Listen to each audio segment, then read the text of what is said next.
Hello and a very warm welcome indeed to Quadriga, coming to you from the heart of Berlin. Now, people here in Germany have this week been marking Unity Day, which commemorates the coming together of East and West Germany and the fall of the Iron Curtain nearly 3 decades ago. But the recent national election here has put the far-right Alternative for Germany party in the Bundestag for the very first time and triggered talk of a return to those old East-West divisions. Meanwhile, Europe, once united by the tearing down of the Iron Curtain, is again putting up walls and fences. Our question on Quadriga this week: after the election divided Germany, divided Europe? And to discuss that question, I'm joined here in the studio by Wojciech Szymański, who is with the Polish service of DW. He believes it is a mixture of socio-economic and cultural factors that pushes people towards far-right populist parties, both in Eastern Germany and in Eastern Europe.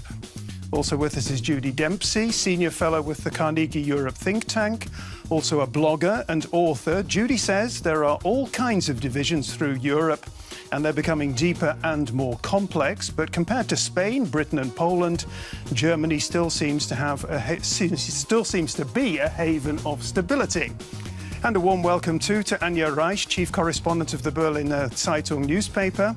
Anja says the West Germans should stop looking down on the East Germans. Unity means seeing the world through other people's eyes and questioning your own values. Well, Anja, I'd like to begin with you. And as we've just seen, Germany has been celebrating Unity Day this past week. And the question is, how united is Germany, or disunited is Germany? Well, I think Germany is still, in a way, not really united. And it hasn't really been different in all those years after the reunification. It's just that all of a sudden it seems to come out, like we see it, because there is this party AfD, and all of a sudden you see, most of the voters, come from East Germany, and most of them are men. Much to talk about that. When you say it just comes out, it's suddenly there. Why is it there now? Yeah, because people have the feeling that they can speak out what they maybe have thought for a long time. Their disappointment, their anger about, things that happened to them in all those years after the reunification. I guess a lot of people feel that they don't belong to that, united Germany, to that Germany that is very successful in the world. Before I bring in Wojciech and Judy, let's just listen to what Germany's president, Frank-Walter Steinmeier, had to say at the reunification celebrations earlier this week.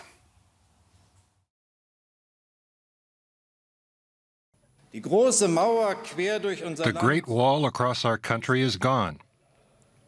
But on September 24th, it became clear that there were other walls, less visible, without barbed wire and death strips, but walls that stand in the way of our common progress. I am referring to the walls of alienation, disappointment, or anger that have become so strong that reason can no longer penetrate. Judy Dempsey, have the walls of alienation, disappointment and anger become so unpassable that argument can no longer penetrate those walls? No, I think these walls that President Steinmeier talks about, they are there, but we shouldn't treat them as permanent. And these walls have been constructed in people's minds, maybe sometimes in people's lives as well, because the political narrative and the politicians have become kind of stultified in how they deal with politics. And this wall phenomenon is really, in some ways, for me, the lack of communication on a grassroots level, on a local level, on a political level, with those who feel not so much that they're left behind, that they don't seem to have a stake in the society. It's very, very complex. But just demonising these people is very, very dangerous. politics must become inclusive, not exclusive. We're clearly at a very important juncture here. You're talking about politics having been stultified. Anja's talking about change, sudden change that is beginning to take place. Wojciech, there was an article in the New York Times that they've been carrying a piece that caught my eye where they said Germany and the Germans has enjoyed a long holiday from history, but it looks like the vacation is over. What do you say?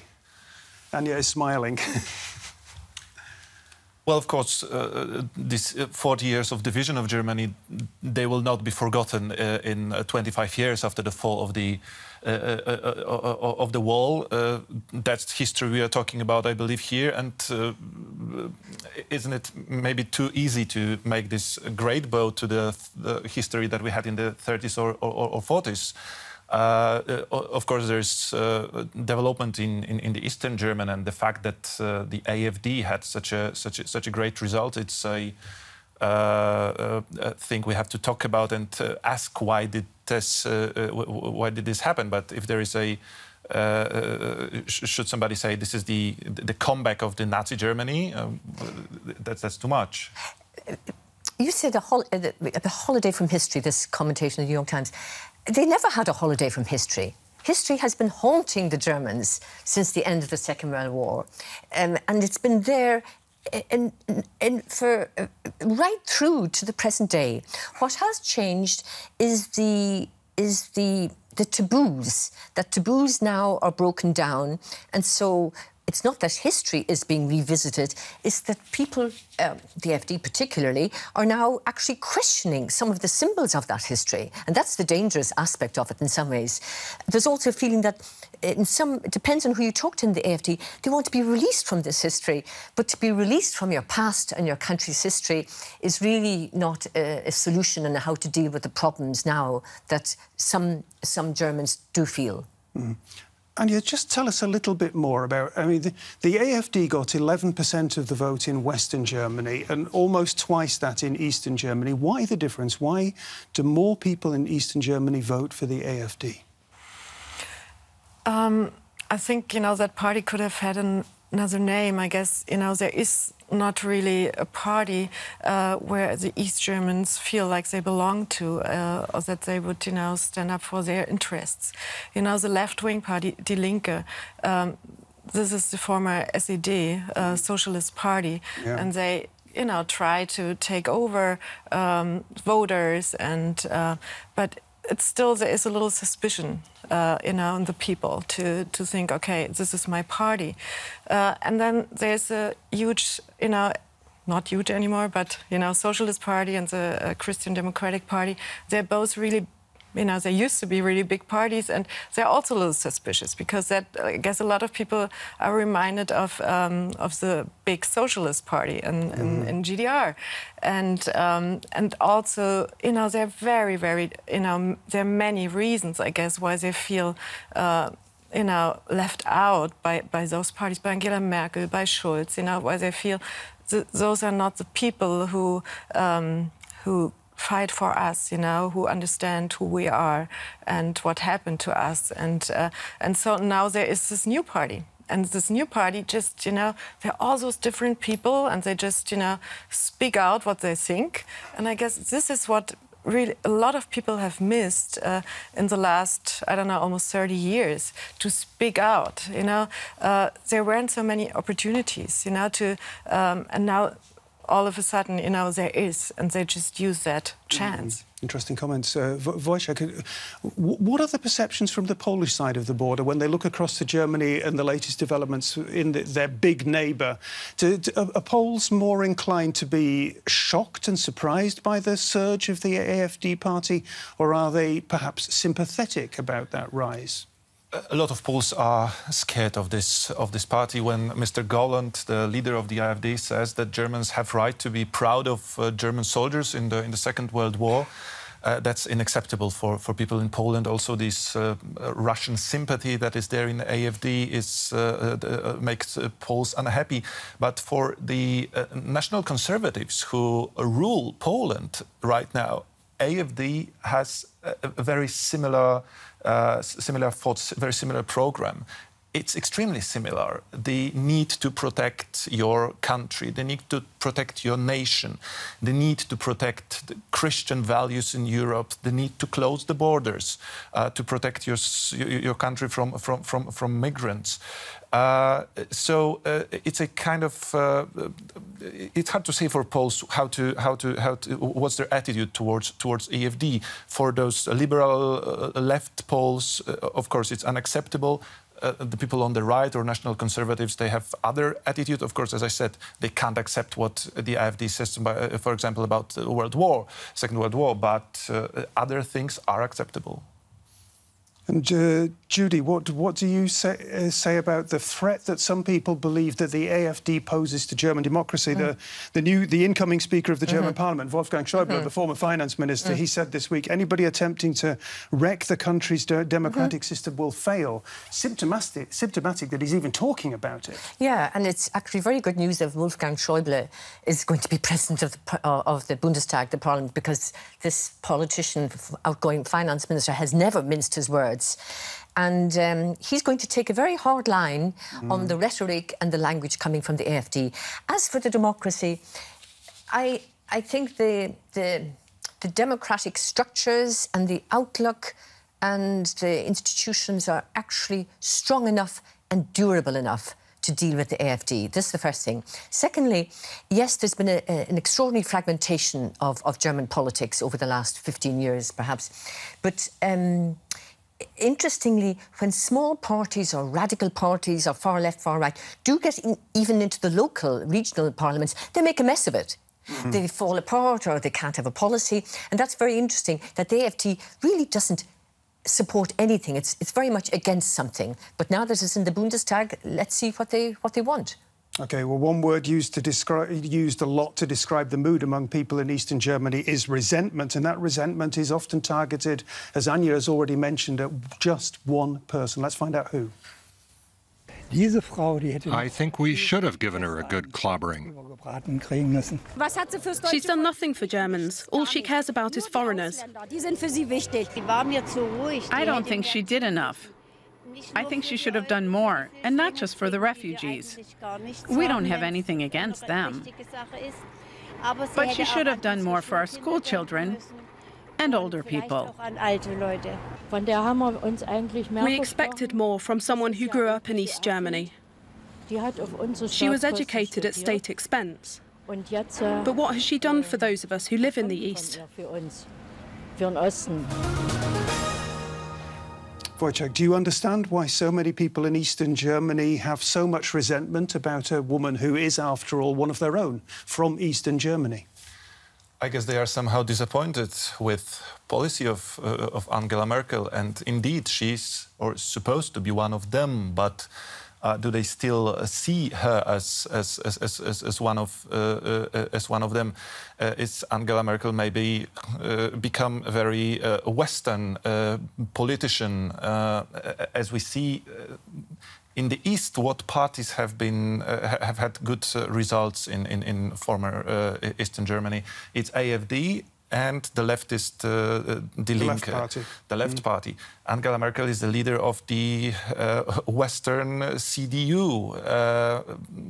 She doesn't necessarily have to represent this people in the East. So I think they are simply disappointed, and her decision to have this politics of open doors for the migrants, it triggered, I believe, this resentment towards Angela Merkel. What do you say, Anja? Why can't the East Germans accept Angela Merkel as one of their own, as a champion, as a role model? Because I guess a lot of people do. And a lot of people are proud that an East German woman, made it that far. But I also see the huge gap, like, friends from other countries, like from New York or so, they have no understanding for why people won't vote for her. And that proud you don't find anymore, or maybe, it has never been there.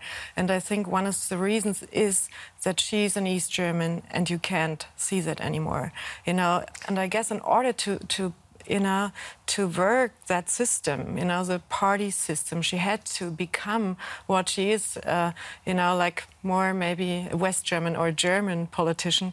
And you know, I wait for that moment when she maybe is not chancellor anymore and she would talk about the difficulties, you know, also with her own identity.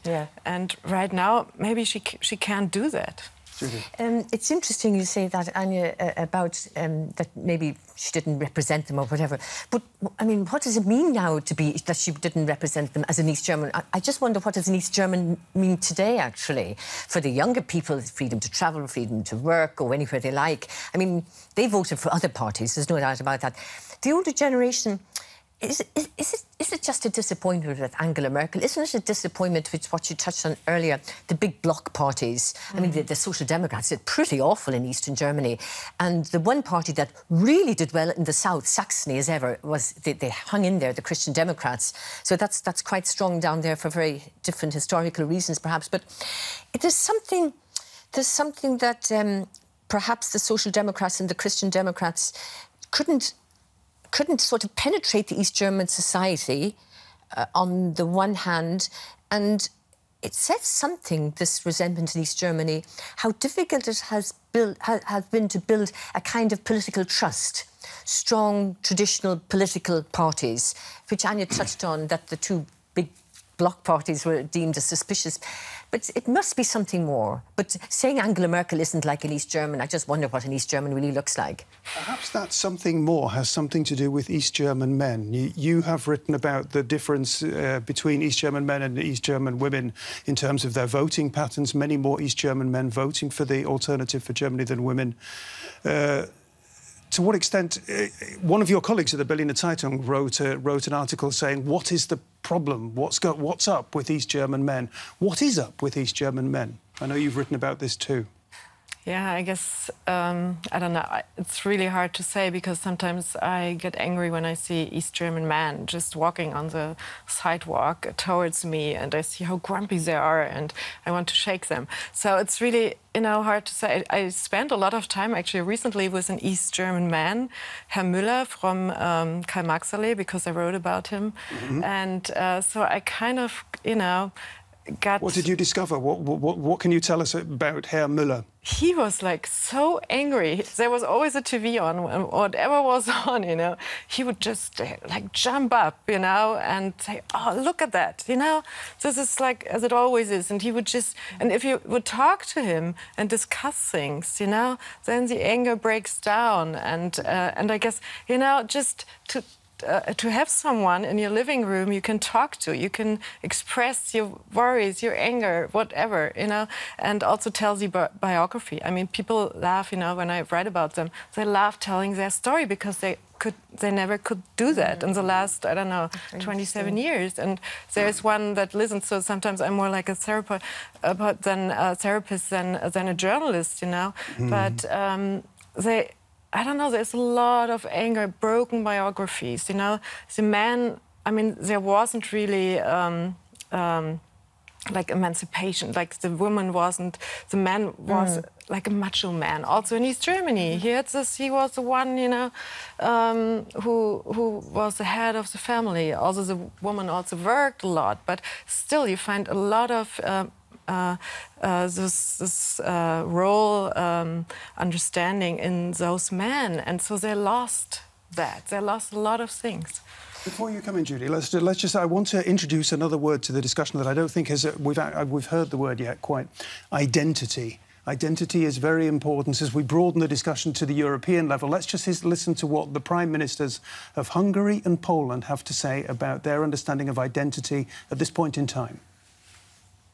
We do not want a mixed population, such as those you find in the West, where different civilizations live side by side. And as these civilizations mix, the Christian element decreases, and it loses its role in daily life. Our decision on the matter of illegal immigration was the right one. We have taken note of the verdicts of European courts. Still, our primary goal must be to protect our citizens. Wojciech, tell us a little bit more about the European connection and identity and how this brings all of this together, East Germany, Eastern Europe. Well, the similarities that I see is, as well as in Eastern Germany, there are not so many immigrants or Muslim immigrants. There are almost no Muslim immigrants in Poland or in Hungary, but in those regions, people oppose immigrants so hard and so loudly. That's the question, why? Well, Poles don't see immigrants. They don't have Muslim immigrants on the street, but they are so afraid of them. And I think this is the question: why is there so much fear? Why would people be so anxious? And I guess this has something to do with the socio-economic development of people. There are groups which will be anxious easily than other if your social development is better. If you don't fear the future, if you don't fear the changing world, you will not be used by populistic parties. But there are so many people, and I believe that's this similarity in Eastern Germany and in Eastern Europe, that simply doesn't have this fundament, this social ground that lets them look into the future peacefully. Judy, expert on Eastern Europe, you agree. Is it about how people are rooted or not? It's very complicated because during the communist era, there was no kind of immigration or refugee policy or asylum policy. Firstly, and after the Second World War, Poland and Hungary became largely mono-ethnic societies. The Jews have been killed, the Germans have been deported, back to, sent to the old West Germany. It became a very homogenous society. This is the first point. And so the image of the Muslim, as portrayed by the governments in Budapest and Warsaw, they have been demonized, they're terrorists, and that becomes the daily discourse. So this is the first thing. And secondly, I think it's very important, the question of identity, because it feeds into the question of sovereignty. What we have seen happening in Hungary, Poland, and in some other countries in the EU, not even East and Central European countries, is the need to be sovereign. Even though we're members of the EU, we had to cede some of our sovereignty. And there's this now pushback against the European Union. So the idea of identity politics, ethnic politics, values, it's all, this is our country and the EU don't dictate. So all these things are coming together. What would Herr Müller have to say about all of these things, Anja? I think he didn't vote for the AfD. And, you know, sometimes I think like the real Herr Müller is coming back, talking to him. And he's just, I don't know, he has a really good education. He went to different colleges in East Germany, and then when the wall came down, there was this highlight in his life. He was married to a woman who owned an apartment building in East Berlin, and he was, you know, the head of the reconstruction, and for like a year he was like an owner of a building in East Germany, and he thought, okay, this is my time. Now everything will be good. Of course, it wasn't, because things are not as easy, you know. And his life kind of broke down, and I guess he's still, you know, working on that and looking at the refugees. You know, when we talked, sometimes they would, you know, come up a remark like, you know, but look what they get. Look what, you know, how much help they get. And so he's jealous. Yeah, he is. It's that word resentment again. Resentment, yeah. Jealousy as well. Jealousy, yeah. It's interesting you bring up this, because if you look at West Berlin, women particularly, say in their 50s or 60s, and I'm talking about shop assistants, cashiers, they're not earning a ton of money. And in conversation with them, sometimes they're very tolerant towards the refugees. They've helped them in the supermarkets and everything. But sometimes they say, well, they're getting more than me. And you have to be very careful with combining those that are on a much lower level of income and supporting them as well. And this goes back to the inclusivity of politics. And sometimes you think that these women who won't take unemployment money want to say as well. Wojciech, a final word. How divided is Europe? How divided is Germany? I don't really like this idea of Eastern and Western division, because it's not only Eastern Germany or Poland or Hungary which is voting for populistic parties. We have this problem in Austria, we have this in France, we've got this in Great Britain, we've got this in Holland, in the United States of America. I'm not sure if we really have this iron curtain there between West and East. Your closing thoughts, Judy? Europe has always been divided, north, south, east, west, in all lifestyles and everything. This is a new kind of division, but the division's always there. Not a bad thing for democracy. Anja, to summarise, one sentence. I think we should talk about more about the differences than we used to, and so start a discussion, not just have it always on October 3rd. OK, we're going to have to leave it there. Divided Germany, divided Europe. I hope we've given you plenty of food for thought. Come back to Quadriga next week. Bye-bye. Tschüss.